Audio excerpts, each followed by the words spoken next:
Hello. Hello. Hello. हाँ जी। हाँ बताइए। पेरेंट क्लास के पास जो क्या होता है मतलब कोई भी क्लास डिफाइन करेंगे तो क्लास के पास क्या होता है? प्रॉपर्टी और बिहेवियर। Yes sir. क्या चाइल्ड पेरेंट की प्रॉपर्टी को ओवरराइड कर सकता है कि नहीं कर सकता? Yes sir. कर सकता है ना। Yes sir. चलिए देखिए, मान लीजिए क्लास है पेरेंट। पेरेंट क्लास के पास एक प्रॉपर्टी एज, मान लीजिए पेरेंट की एज की वैल्यू समय अभी 50 ईयर है। ठीक है। तो चाइल्ड ने इसे इनहेरिट किया। चाइल्ड क्लास हमने बनाई चाइल्ड। चाइल्ड किसको एक्सटेंड कर रहा है? पेरेंट को। तो चाइल्ड को नहीं अच्छा लगा कि पेरेंट की एज 50 ईयर हो गई, अच्छा नहीं लग रहा, मजा नहीं आ रहा है। हमारे पेरेंट तो यंग होने से चाइल्ड ने ओवर राइट कर दिया पेरेंट की एज को, कहा कि नहीं 50 नहीं, आप 20 ईयर के हो जाइए। पॉसिबल है? नहीं सर। ये पॉसिबल है कि थोड़ा नहीं? कंफ्यूजिंग सा है सर, ये थोड़ा कंफ्यूज सा हो गया ये। मतलब ये तो सर आप ही बताइए, मैंने तो सब पल्ले नहीं पढ़ा ये वाला। हमने ये कैसे समझा? जब भी कोई क्लास बनाता है, अभी हमने ओवर राइडिंग देखी ना। ओवर राइडिंग में क्या कर रहे हैं? पेरेंट के पास जो मैथड थे उसे चाइल्ड बिहेवियर, मैथड मतलब बिहेवियर। तो पेरेंट के पास जो बिहेवियर था उसे चाइल्ड ओवर राइट कर सकता कि नहीं कर सकता, बताइए। इस सर उसे कर सकता है। तो जब भी कोई क्लास बनाता है, क्लास के पास दो चीजें होती है, प्रॉपर्टी और बिहेवियर। यही होता है ना। तो अगर मान यस लीजिए सर। पेरेंट है और पेरेंट के पास एक एक प्रॉपर्टी एज नाम की, एज की वैल्यू आपने मालूम पेरेंट की 50 है।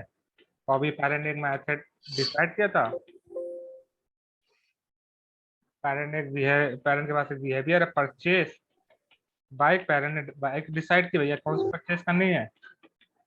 तो पेरेंट ने कहा हमें बाइक परचेस करनी, हीरो होंडा। हीरो होंडा घर के लिए ले लीजिए एक। अब चाइल्ड ने जो है, चाइल्ड को पता चला जैसे भैया कि पेरेंट ने पापा गाड़ी लेने जा रहे हैं। तो चाइल्ड क्या कर सकता है? नहीं पापा हीरो होंडा नहीं लेंगे ना। ओवर राइड कर सकते कि नहीं? Yes sir. चाइल्ड ने तुरंत उसको ओवर राइड कर दिया, नहीं हीरो होंडा नहीं आएगी, क्या आएगी? R15 आएगी। क्या आएगी? R15। ये पॉसिबल है ना। बिहेवियर तो ओवर राइड कर सकता है। तो चाइल्ड ने देखो पेरेंट का के परचेज बाइक के सर्विस को ओवर राइड कर दिया। क्या कर दिया? Over ride. ओवरराइड। तो पेरेंट क्लास के मेथड को चाइल्ड क्लास ओवरराइड कर सकती है। उसी तरह मेरा क्वेश्चन है, क्या चाइल्ड पेरेंट क्लास की प्रॉपर्टी को ओवरराइड कर सकती है? नहीं सर, प्रॉपर्टी तो नहीं कर पाएगी, तो जब नहीं कर प्रॉपर्टी पाएगी। नहीं कर पाएगी। ध्यान रखिएगा, ऐसा ओवरराइडिंग कॉन्सेप्ट जो है वो प्रॉपर्टी के एप्लीकेबल नहीं। नहीं है। नहीं है। ऐसा नहीं हो सकता कि पेरेंट ने कहा पेरेंट की एज 50 है तो चलो हम चेंज कर देते हैं, पेरेंट को यंग बना देते हैं। ऐसा सर क्यों नहीं हो पाएगी? अच्छा बताइए, रियल लाइफ में पॉसिबल है ये? ऐसा पॉसिबल ओवरराइडिंग में?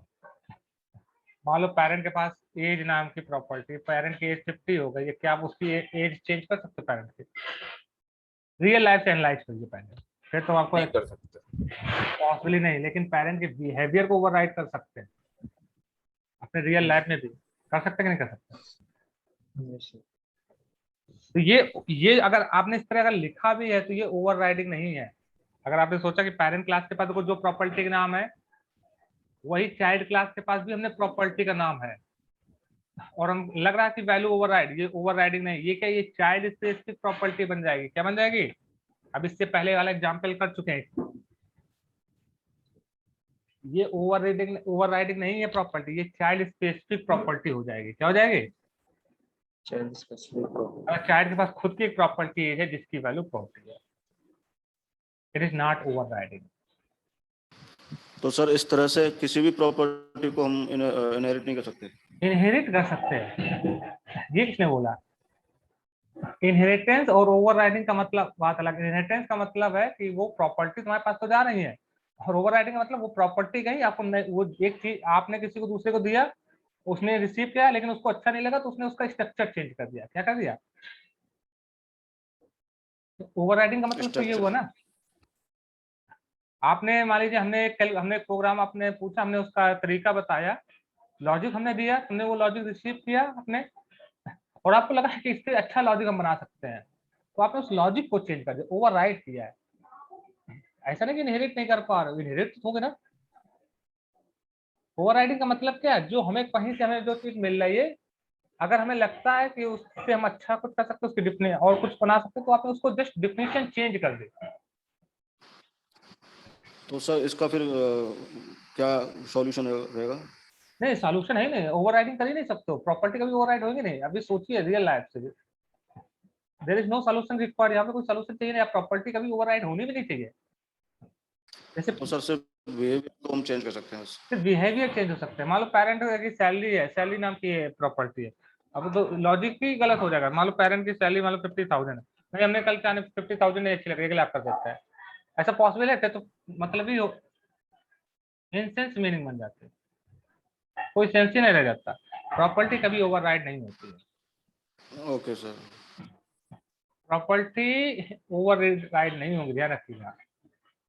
सिर्फ हम पेरेंट क्लास, ओवरराइडिंग जो कॉन्सेप्ट है उसको किसके लिए एप्लीकेबल होगा? बिहेवियर, मेथड्स के लिए, बिहेवियर, मेथड और बिहेवियर ना सर। हाँ मेथड बिहेवियर मतलब एक ही चीज है, ओके सर। Not property. अच्छा एक चीज बताइए, नेक्स्ट चीज समझते हैं। जैसे कभी कभी पेरेंट बहुत सख्त होते हैं, पेरेंट ने कहा नहीं हमें हीरो होंडा ही परचेज करनी है, तुम्हारी बात नहीं चलेगी, R15 हवा उड़ाने वाले। तो कोई अब पेरेंट सख्त है तो पेरेंट नहीं आएगी तो हीरो होंडा ही आएगी। तो इसका मतलब अगर पेरेंट ने फाइनल डिसीजन ले लिया कि नहीं हीरो होंडा के अलावा दूसरी गाड़ी नहीं आएगी, इसका मतलब चाइल्ड इसको ओवरराइड नहीं कर सके ना। अब चाइल्ड के अंदर कैपेबिलिटी नहीं कि इसको ओवरराइड कर सके। सॉफ्ट नेचर था पेरेंट का, ठीक है, पेरेंट ने चाइल्ड की बात मान सकता है ना। हाँ सर। अगर अगर चाइल्ड पेरेंट चाहता कि हमारा इस डिसीजन को कोई ओवरराइड ना कर पाए, हमारे इस बिहेवियर को कोई ओवरराइड ना कर पाए, तो फिर क्या करेंगे? How we can stop the overriding? Sir वहाँ फाइनल का यूज करेंगे सर। या तो इस केस हम लोग यूज करेंगे फाइनल कीवर्ड। फाइनल एक कीवर्ड होता है, फाइनल कीवर्ड को 3 लेवल पे यूज कर सकते हैं। जरा समझते हैं फाइनल कीवर्ड का यूज। अब हम लोग फाइनल कीवर्ड समझेंगे। फाइनल कीवर्ड जो होता है वो 3 लेवल पे यूज होता है। एक तो वेरिएबल लेवल पे आप यूज कर सकते हो, अब एक वेरिएबल को भी फाइनल बना सकते हो। दूसरा आप एक मेथड को भी फाइनल बना सकते हो, मेथड लेवल पे भी यूज कर सकते हो। और दूसरा एक तीसरा क्लास लेवल पे यूज कर सकते हो। किस लेवल पे?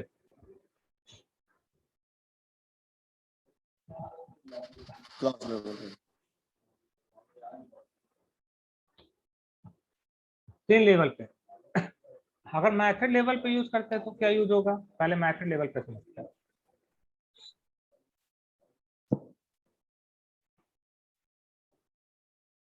हमने पेरेंट क्लास बनाई, अगर हम चाहते हैं कि ये दोनों मेथड कोई ओवरराइड ना कर पाए, मैरी और परचेस बाय, तो उस मेथड अगर किसी मेथड को फाइनल बना देंगे, इसका मतलब final method can not be overridden by the child class. अब कोई भी चाइल्ड क्लास इसे ओवरराइड नहीं कर सकता। No one can override this behaviour. अब देखिए अगर आप चाइल्ड में ओवरराइड करेंगे तो देखो एरर आ गई आगे, यू कांट ओवरराइड। इसका मतलब अब चाइल्ड इन मेथड को ओवरराइड नहीं कर सकता है, अब चाइल्ड को वही डिसीजन फॉलो करने पड़ेंगे। अब देख सकते हो, देखिए सिर्फ उसको कॉल करा सकते हैं सर, है ना? अब कॉल कॉल मतलब कॉल यूज तो कर सकते हो, वही यूज करना पड़ेगा। आपके पास यूज करने की अथॉरिटी नहीं गई है, सिर्फ ओवर राइडिंग की अथॉरिटी गई है। आप ओवर राइड नहीं कर सकते हो, जो हम बोल रहे हैं वही यूज करना पड़ेगा। ठीक है सर। बात समझ में? अब पेरेंट कह रहा है कि हम जो कह रहे हैं, हम जो लॉजिक दे रहे हैं वही लॉजिक यूज करना पड़ेगा, आप अपना लॉजिक अब नहीं लगा सकते हो। क्लियर? Clear sir. इस तो जब भी हम किसी मेथड को फाइनल बना देते हैं मतलब वो मेथड ओवरराइड नहीं हो सकता। दूसरा यूज है फाइनल कीवर्ड का, अगर हम चाहते हैं कि कोई क्लास बनाए, उस क्लास को कोई ओवरराइड इनहेरिट ही ना कर पाए, no one can inherit the class, तो उस क्लास को हम फाइनल क्लास बना देंगे। अगर आपको इनहेरिटेंस ही रोकना, स्टॉप करना है तो उस क्लास को फाइनल बना दीजिए। तो फाइनल क्लास के सब क्लासेस पॉसिबल नहीं है। अब इस पेरेंट क्लास को कोई भी इनहेरिट नहीं कर सकता। ये देखिए, अगर आप इनहेरिट करोगे तो एरर आ जाएगा। ये देखिए, the type child can not B सब क्लास द फाइनल क्लास, मतलब फाइनल क्लास को ओवरराइड सॉरी इनहेरिट नहीं किया जा सकता। जैसे जावा में बहुत सारी क्लासेस बनी हुई हैं, क्या स्ट्रिंग क्लास भी जावा में है? क्या स्ट्रिंग क्लास को आप इनहेरिट कर सकते हो? नहीं सर। क्यों? क्योंकि स्ट्रिंग क्लास जावा में फाइनल है। क्या है? फाइनल डिक्लेयर है, इसलिए स्ट्रिंग का कोई चाइल्ड क्लास सर नहीं। क्या क्या दोबारा बताएंगे, सॉरी मैं समझा नहीं सर। जावा में स्ट्रिंग क्लास है, क्या स्ट्रिंग क्लास को इनहेरिट कर सकते हो आप? स्ट्रिंग क्लास को इनहेरिट नहीं कर सकते। क्यों? क्योंकि जावा में स्ट्रिंग क्लास ऐसा फाइनल डिक्लेयर है, और फाइनल क्लास को कोई इनहेरिट नहीं कर सकता। Okay sir. बात समझ में आई? तो फाइनल कीवर्ड अगर किस फाइनल को हमने मेथड लेवल पे यूज करा है, इसका मतलब you are stopping the overriding, no one can override that behaviour. अगर आप किसी क्लास को फाइनल बना देंगे, इसमें no one can inherit that class. अगर किस आप वेरिएबल लेवल पे जरा समझ सकते हैं, जैसे हमने यहाँ पे एक वेरिएबल डिक्लेयर किया इंट a इक्वल टू 10। अभी a की वैल्यू कितनी है? a की वैल्यू भी 10 है ना। 10 इसके बाद हमने a इक्वल टू 20 लिख दिया। अब a की वैल्यू कितनी हो गई? 20। मतलब a की वैल्यू चेंज कर सकते हो ना। Yes, लेकिन हम sir. चाहते हैं कि इसकी वैल्यू कोई चेंज ना कर पाए, मतलब जब भी यूज करना तो इसकी वैल्यू फिक्स हो जाए। तो इस वेरिएबल को फाइनल बना देंगे। क्या बना देंगे? अगर फाइनल। वेरिएबल को फाइनल बना दिया, no one can change the variable value. तो ए हरदम कांस्टेंट की तरह यूज होगा। देखिए यहाँ पे एरर आ गई ना। अब ए को हम सिर्फ क्या यूज कर सकते हैं? As a 10। कभी कभी ऐसी इंफॉर्मेशन होती है कि हम चाहते हैं उसकी वैल्यू कोई भी यूजर उसको चेंज ना कर पाए। जैसे हमने एक वेरिएबल लिया पाई नाम का, पाई की वैल्यू 3.14 फिक्स होती है, कल अपने अकॉर्डिंग कोई भी इसकी वैल्यू कुछ अदर यूज ना करे। तो ऐसे वेरिएबल को हमें तुरंत फाइनल बनाना चाहिए, और जो वेरिएबल फाइनल होने चाहिए उनके लेट ये रिकमेंडेड है, इट इज नॉट मैंडेटरी, उनको कैपिटल लेटर में लिखना चाहिए। क्या लिखना चाहिए? It is capital recommend, letter में। ये रिकमेंडेड है, इट इज नॉट मैंडेटरी, है ना। जावा फॉलो दिस स्टैंडर्ड कि फाइनल वेरिएबल हरदम कैपिटल लेटर में लेते हैं। ये जावा स्टैंडर्ड फॉलो करता है, तो हम भी वही स्टैंडर्ड फॉलो करेंगे। तो फाइनल कीवर्ड का यूज समझ में आया? Yes sir. फाइनल कीवर्ड को 3 लेवल पे यूज कर सकते हैं। आया कि नहीं आया? Yes, sir. Yes sir. तो फिर एक क्वेश्चन और पूछें। हाँ सर। पूछिए सर। क्लास में हम कितने टाइप के मेथड डिफाइन कर सकते हैं? Within a class how many types of method? Sir default method default method two actually दो टू टाइप्स मेथड हम लोग। स्टैटिक मेथड वगैरह। हाँ, स्टैटिक मेथड, इंस्टेंस मेथड। जैसे क्लास बनाई मान लीजिए, डेमो बनाई मान लीजिए, लेट कर लेते हैं। इसके अंदर हमने 2 मेथड बनाए, वाइड m1 बनाया। m1 कैसा मेथड है? इंस्टेंस इंस्टेंस है। में। हाँ, इंस्टेंस मेथड। एक और मेथड बनाया स्टैटिक वाइड m2। ये कैसा है? स्टैटिक है ना। Yes sir. क्या स्टैटिक मेथड को हम लोग ओवरराइड कर सकते हैं? सर कैन वी क्योंकि इसकी ओवरराइड प्रॉपर्टी स्टैटिक? तो can we override static method? नहीं सर, ओवरराइड तो नहीं कर सकते, इसको कॉल तो कर सकते हैं उस क्लास के नेम से। कॉल कॉल करना चाहिए, कॉल तो कर यूज तो कर ही सकते हैं, लेकिन क्वेश्चन ये है क्या can you override? No sir. Why? No sir, क्योंकि इसकी प्रॉपर्टी तो हम पहले ही डिक्लेयर कर चुके होते हैं, इसकी मेमोरी को। देखिए स्टैटिक वेरिएबल अलग चीज है, स्टैटिक मेथड। देखिए अच्छा। इंस्टेंस जो मेथड होते हैं वो ऑब्जेक्ट लेवल पे होते हैं, मतलब ऑब्जेक्ट लेवल पे आप कोई एक्टिविटी परफॉर्म करना चाहते हो, तो हम लोग कौन सा मेथड बनाते हैं? Instance method. मान लीजिए क्लास स्टूडेंट है, और क्लास लेवल के लिए स्टैटिक होता है सर, है ना? यस। जैसे क्लास मान लीजिए हमने बीटेक क्लास बनाई, कौन सी क्लास बनाई? बीटेक। अब बीटेक स्टूडेंट होंगे तो हर स्टूडेंट कुछ स्टडी कर रहा होगा, स्टडी नोट्स सब कुछ चाहिए होंगे। तो ये मेथड इंस्टेंस मेथड है, क्योंकि ये हर बीटेक स्टूडेंट लेवल पे परफॉर्म करना एक्टिविटी। एक हमने क्लास मेंटेन व्हाइट बोर्ड, ये मेथड बनाया। अच्छा, व्हाइट बोर्ड स्टूडेंट लेवल पे तो नहीं मेंटेन करना है, क्लास लेवल पे मेंटेन करना है, तो इसको हमने स्टैटिक बना दिया। मतलब क्लास लेवल पे जो एक्टिविटी करनी है, this is not a method which belong to the student level. ये एक्टिविटी क्लास लेवल पे करनी है। ये मेथड ऑब्जेक्ट लेवल पे ही नहीं, आप ऑब्जेक्ट के बिहेवियर को ओवरराइड कर सकते हो। जैसे एक ऑब्जेक्ट दूसरे ऑब्जेक्ट को अपना जो बिहेवियर बताएगा, अगर दूसरे ऑब्जेक्ट को पहले ऑब्जेक्ट का बिहेवियर पसंद में नहीं आए तो उसको ओवरराइड कर सकता है। लेकिन स्टैटिक मेथड ऑब्जेक्ट का पार्ट तो होता नहीं है। Actually static method is used to perform Yes, at a class level activity. अगर क्लास लेवल पे अगर कोई जो भी है एक्टिविटी, इसकी वैल्यू सबको प्रोवाइड होगी। हाँ क्लास लेवल पे जो एक्टिविटी परफॉर्म करनी है तो आप स्टैटिक मेथड बनाओगे। तो इस मेथड को आप ओवरराइड नहीं कर सकते, because this is not belong to the object. जैसे देखिए हमने पेरेंट क्लास बनाई है, यहाँ पे पेरेंट क्लास के पास एक और मेथड बनाया हमने, स्टैटिक वाइड m1 नाम का, और हमने लिखा यहाँ पे parent class static method, parent class static method. ये पेरेंट क्लास का स्टैटिक मेथड है।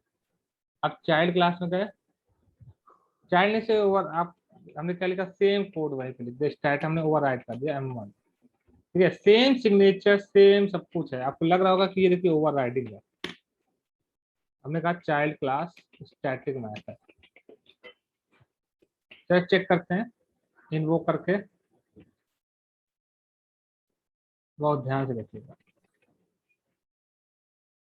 इसको हटा देते तब ज्यादा समझ में आएगा। अगर हमने लिखा parent equal to new parent p dot m1 call किया, कौन सा m1 कॉल होगा? Parent class. पेरेंट वाला। आप बताइएगा, p equal to new child लिखा, आप हो बताइए रहा कौन सा, किसको? आप बताइए कौन सा m1 कॉल होगा? बताइए कौन सा m1 कॉल होगा? ये डिसाइड नहीं कर पा रहा कि किसको कॉल कराया, क्योंकि दोनों सेम मैटर है स्टैटिक, वो क्लास लेवल पे इसलिए। कौन सा कॉल होगा? इस कॉल होगा कि एरर आएगा? एरर आएगा सर। नहीं, पेरेंट वाला ही कॉल। ये देखिए क्यों, this is a static method. देखिए यहाँ पे ऑब्जेक्ट किस टाइप का है? पेरेंट टाइप का है ना, तो पेरेंट वाला में अगर ओवरराइडिंग हो रहा होता तो पेरेंट वाला ओवर कॉल होता। फिर अब Yes, पेरेंट में किस टाइप का ऑब्जेक्ट? चाइल्ड टाइप का, अगर चाइल्ड ने ओवरराइड किया होता तो ओवर रिडन वाला कॉल होता। तो देखिए यहाँ पे क्या हो रहा है, यहाँ पे रन, देखिए इसी को बोलते हैं रन टाइम बाइंडिंग और कंपाइल टाइम बाइंडिंग। इससे पहले देखिए, इससे पहले क्या हो रहा था, बहुत ध्यान समझिएगा। इससे पहले जो हो रहा था वो देखिए पहले, एक मिनट, इससे पहले वाला कोड देखिए, इससे पहले वाला कोड देखिए, रेफरेंस वेरिएबल किस टाइप का है? Parent type. Parent run time में ऑब्जेक्ट किस टाइप का है? पेरेंट। तो रन टाइम में जिस टाइप का ऑब्जेक्ट आप असाइन करोगे उसी क्लास के मेथड इन्वोक होंगे ना। फिर रन Yes, टाइम sir. में हमने किसका ऑब्जेक्ट स्टोर कराया? चाइल्ड टाइप का ना। तो ये प्रॉपर्टी और मैरिज मेथड कौन से कॉल होंगे? रन टाइम में Child. जिस क्लास में ओवरराइड के पेरेंट क्लास के, उस क्लास के प्रॉपर्टी मैरिज मेथड कॉल होंगे ना। तो मतलब ये जो मेथड बाइंडिंग है वो किस पे डिपेंड हो रही है? Based on run time object. आपका रन टाइम ऑब्जेक्ट किस टाइप का है? अब बैंक वाला एग्जांपल देख सकते हो, कौन से बैंक का इंटरेस्ट पे कॉल होगा? ये डिपेंड होगा run time object. Parent class में रन टाइम ऑब्जेक्ट आप कौन सा स्टोर कर रहे हो? देखिए रन टाइम ऑब्जेक्ट आपका कौन सा है? अगर एसबीआई टाइप का ऑब्जेक्ट कॉल किया है तो कौन सा रेट ऑफ इंटरेस्ट कॉल होगा बैंक का? एसबीआई का। मतलब ये जो मेथड इन्वोकिंग वो डिपेंड SBI है वाला। Based on run time object, ना कि बेस्ड ऑन रेफरेंस वेरिएबल, है ना। रेफरेंस वेरिएबल बैंक टाइप का है। अब देखिए इसी बैंक टाइप के वेरिएबल में पीएनबी का ऑब्जेक्ट स्टोर कराया है। अगर अब bank dot rate of interest call करेंगे तो रन टाइम ऑब्जेक्ट जिस टाइप का आपने बाइंड किया है उस क्लास का रेट ऑफ इंटरेस्ट कॉल होगा ना, अगर ओवरराइडिंग हो रही है तो। बात समझ में है? अब यहाँ पे देखिए जरा, यहाँ पे कहाँ गया चाइल्ड वाले में, हाँ यहाँ पे देखिए, अगर स्टैटिक मेथड आपने बनाए हैं तो स्टैटिक मेथड कंपाइल टाइम पे ही बाइंडिंग हो जाती है, रन टाइम पे बाइंडिंग नहीं होती। Parent p equal to new parent लिखा तो कंपाइल टाइम बाइंडिंग का मतलब जिस टाइप का रेफरेंस वेरिएबल होगा केवल उसी क्लास के उस मेथड को कॉल करेगा। m1 रेफरेंस वेरिएबल किस टाइप का है?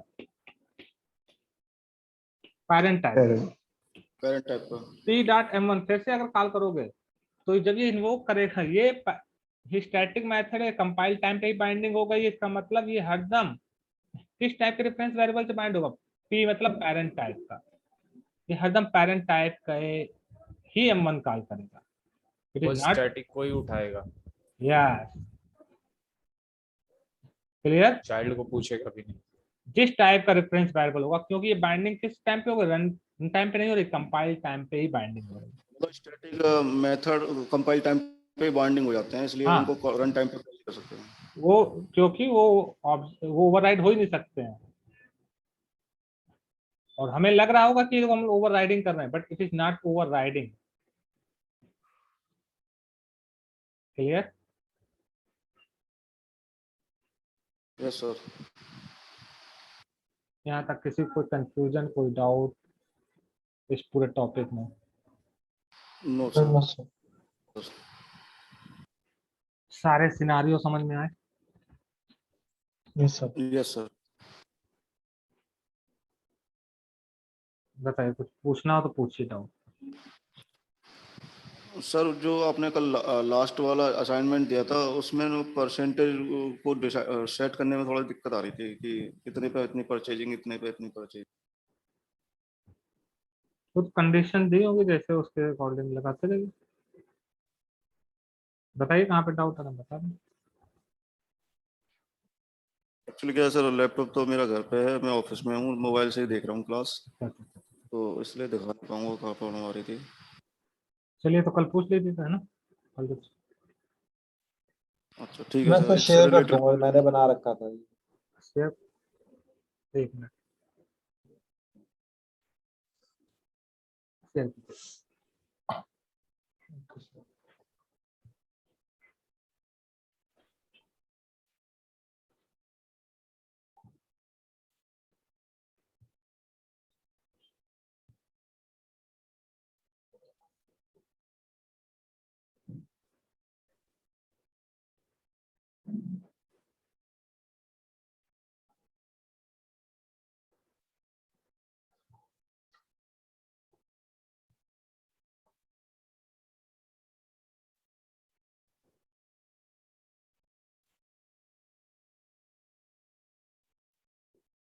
जो शोरूम वाला ना, ये वाला था। हाँ हाँ यही वाला था सर।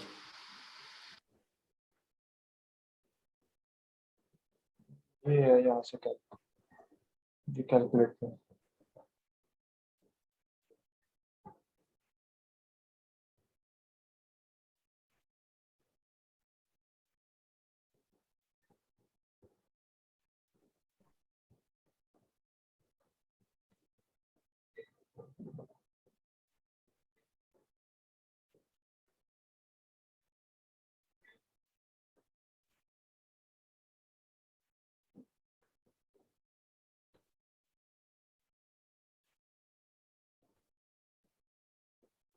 सर बाकी जो रिसेंट अभी असाइनमेंट दिया था सर, वो नहीं हुआ था मुझसे। हाँ सर, सर जिसमें आपने वो एक्स इनहेरिटेंस वाला था, एक्स ये वाला बताया था सर, जिसमें टीचर थे और स्टूडेंट्स थे, और फिर चलिए तो उसका हम IDs। एक स्ट्रक्चर बता देते हैं, बाकी तो कंप्लीट आप कर लोगे, है ना। Okay sir. चलिए इस टॉपिक हम बता दें।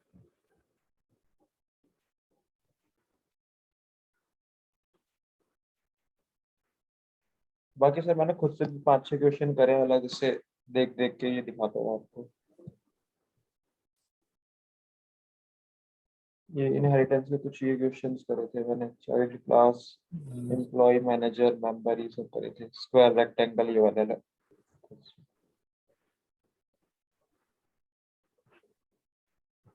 चलिए ठीक है, हम उसका एक डेमो दे देते हैं और उसके बाद आप कर लेते हैं ना। ओके सर, स्टॉप कर दी सर हाँ स्टॉप कर। Okay sir.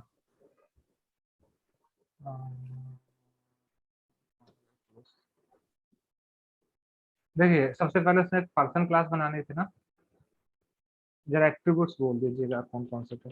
Person class, person class में हमें क्या क्या एट्रीब्यूट रखने थे, है हिंट, आईडी और क्या रखना था, किसी को याद है? आईडी था सर, एक मिनट। नेम था, शायद एड्रेस था और फोन नंबर था ना, सर। ये तो एट्रीब्यूट थे।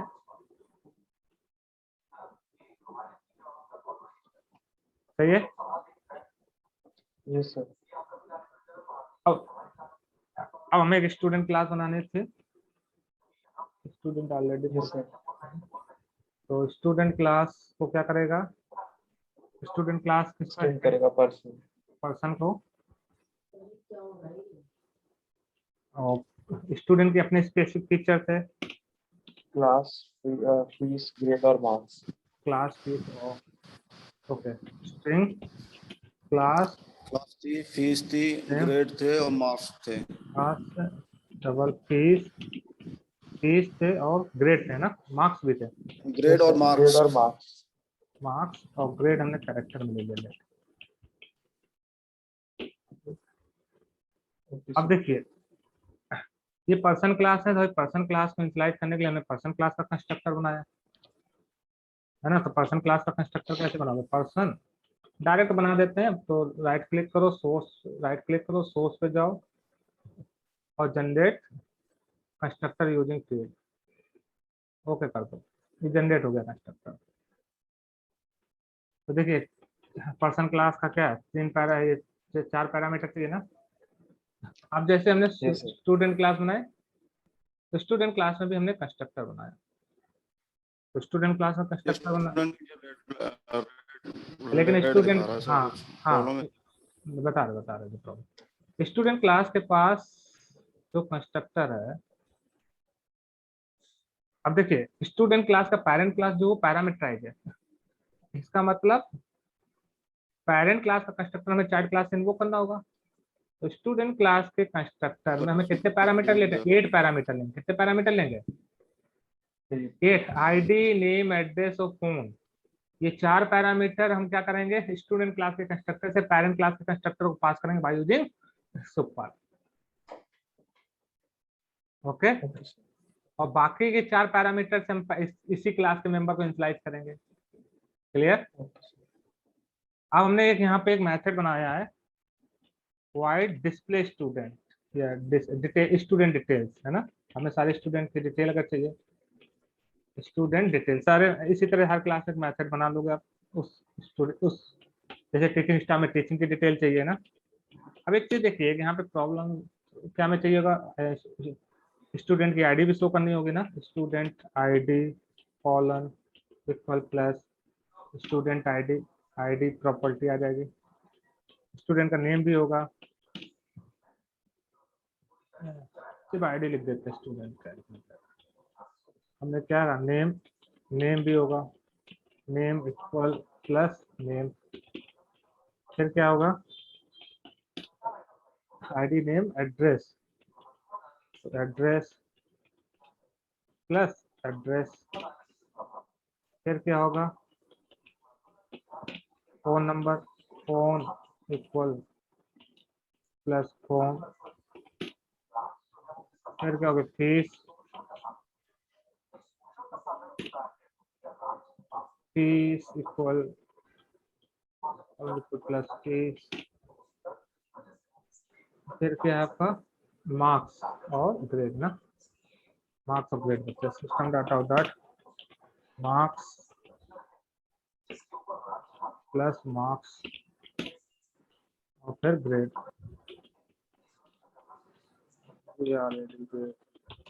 Plus grade. चलिए एक सर मैं इसमें क्लास हाँ बोलिए। नेम हाँ क्लास स्ट्रिंग क्लास नेम। अच्छा अच्छा। एक और एट्रीब्यूट होता है क्लास में प्लस क्लास में और प्रिंट कर देते हैं। चलिए इसको सेव कर देते हैं और आते हैं हम लोग कहाँ पे मेन क्लास में, कोई इसी में आ जाते हैं बैंक टेस्ट में ही। इसको मिनिमाइज कर देते हैं। चलिए अब हमें स्टूडेंट का ऑब्जेक्ट क्रिएट करना है। तो स्टूडेंट का ऑब्जेक्ट क्रिएट करेंगे, देखिए student S equal to new student. तो कितने पैरामीटर पास करेंगे? 8 पैरामीटर। आईडी स्टूडेंट का, नेम है ना, जॉन, एड्रेस, फोन नंबर जो भी आपको देना है, class name, BTech, fees something something, marks something something, grade, है ना। ये देखिए ये क्लास क्या लेगी, 8 पैरामीटर रिसीव करेगी। अब 4 पैरामीटर किसको पास कर देगी? अपने पेरेंट क्लास को। और पेरेंट क्लास से उस पेरेंट क्लास के डेटा मेंबर इंस्लाइज हो जाएंगे, रिमेनिंग से अपने डेटा मेंबर को इंस्लाइज कर लेंगे। बस H dot student details call कीजिए, तो देखिए सारे स्टूडेंट की डिटेल आ गई, उस स्टूडेंट की पूरी डिटेल आ जाएगी। आई समझ में? अब एक काम और कर सकते हैं, कहाँ गया, where is the class, student class. देखिए ये अब इसी तरह हम लोग कौन सी क्लास बनाएंगे, स्टॉप, फिर उसका teaching stop, non teaching stop, वो भी किसको एक्सटेंड करेगा, पर्सन क्लास को। तो ये जो एट्रीब्यूट्स हैं ये सबको कॉमन एट्रीब्यूट सब जगह प्रिंट कराने होंगे ना। अगर हम सब हर क्लास में एक मेथड बना रहे होंगे जैसे teaching details, non teaching details, लेकिन ये एट्रीब्यूट हर जगह प्रिंट करा रहे होंगे ना। तो ये बेटर है यहाँ पे हर जगह अगर प्रिंट कराना ये कॉमन है, तो पर्सन क्लास में क्या मेथड बना लो, वाइड पर्सन डिटेल ना, डिटेल्स उनकी मेथड बना डिटेल्स प्रिंट कराने के लिए एक मेथड बना देते पेरेंट में। यहीं पे ये सारे प्रॉपर्टी रख देते ना। अब स्टूडेंट क्लास में आए, स्टूडेंट क्लास में स्टूडेंट डिटेल से पहले क्या वो पर्सन डिटेल्स की जो प्रॉपर्टी है वो भी स्टूडेंट में तो चाहिए ना। यस सर, बात समझ में? Yes sir. तो पर्सन डिटेल्स पहले स्टूडेंट डिटेल प्रिंट कराने से पहले कौन सा मेथड इन्वोक कर लेंगे? Person details. वो लाइन ऑफ कोड जो बार बार हर क्लास में आप लिख रहे होगे वो हर जगह लिखने की जरूरत नहीं, सिर्फ उस कॉलिंग स्टेट में लिखने की जरूरत है। अब देखिए जैसे आप रन करोगे तो देखिए पहले क्या हो जाएगा, पर्सन डिटेल वाला मेथड इन्वोक होगा, वो पहले जो पर्सन में जितनी डिटेल कॉमन प्रॉपर्टी थी उनको प्रिंट करेगा, फिर आपकी स्पेसिफिक प्रॉपर्टी प्रिंट करेगा। आया बात समझ में नहीं आई? Yes sir. सर एक बार बताना। ये आपकी पर्सन क्लास हो गई ना,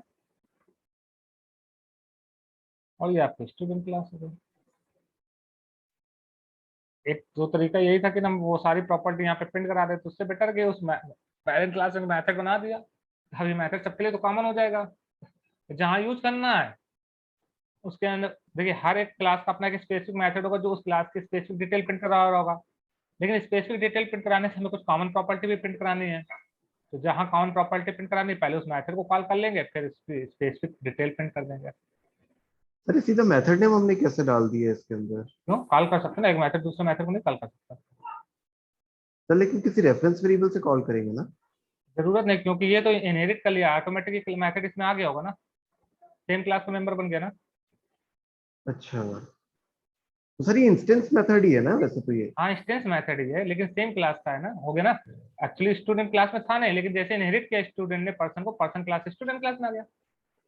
आप डायरेक्टली यूज कर सकते हो अच्छा, तो डायरेक्टली यूज कर सकते हैं। ना, है कि नहीं, क्योंकि वो इनहेरिट होकर किसके पास आ गया,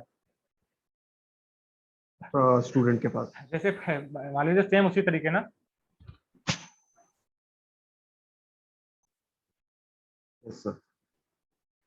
जैसे मान लीजिए पेरेंट ने कार परचेज की ना, तो अब चाइल्ड उसको डायरेक्टली यूज कर सकता है ना, जैसे उसने खुद की खरीदी है। Yes sir. अब तो उसे किसी से परमिशन लेने की जरूरत नहीं है, डायरेक्टली यूज कर सकते मतलब कहने का मतलब ये है सर, पेरेंट की डिटेल सिर्फ पेरेंट की डिटेल देना चाहे तो पेरेंट के लिए लेगा, और हाँ। क्लास की चाइल्ड देना चाहे तो पेरेंट के लिए। हो। हाँ आया समझ। हेलो, हाँ हाँ जैसे पेरेंट्स की क्लास के लिए डिटेल चाहिए तो पेरेंट की डिटेल्स हम डाल सकते हैं, हाँ बिल्कुल अगर चाइल्ड की भी चाहिए तो चाइल्ड की भी डाल सकते हैं, अगर भाई, दोनों को एक साथ चाहिए तो दोनों को भी दे। बिल्कुल दोनों दोनों वही किए ना, क्योंकि हमें सारी प्रॉपर्टी प्रिंट करानी थी ना। इससे पहले हम लोग प्रिंट कर रहे थे, तो वो कोड कॉमन कोड होता जाएगा ना जगह। तो क्यों कॉमन कोड हर लाइन आप कोड पढ़ा रहे हो? हाँ, पेरेंट क्लास और चाइल्ड क्लास दोनों का हो जाएगा। आगे समझ में। जी सर।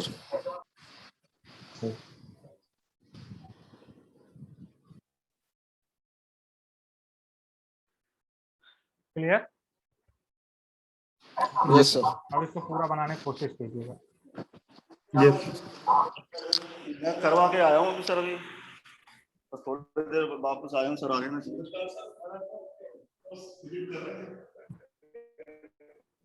चलिए तो फिर करने देते हैं। तो सर कल इसी टाइम पे इस साइड से। हाँ ठीक है। तो सर ये वाली क्लास अपलोड हो जाएगी ना सर? हाँ सर आप लास्ट टाइम वाली तो असाइनमेंट दे दीजिए। आपको मिल गई होगी ना, अपलोड कर दीजिए। यस सर, लास्ट टाइम वाली मिल गई सर।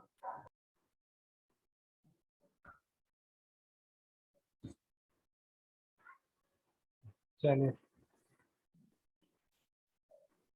Okay sir.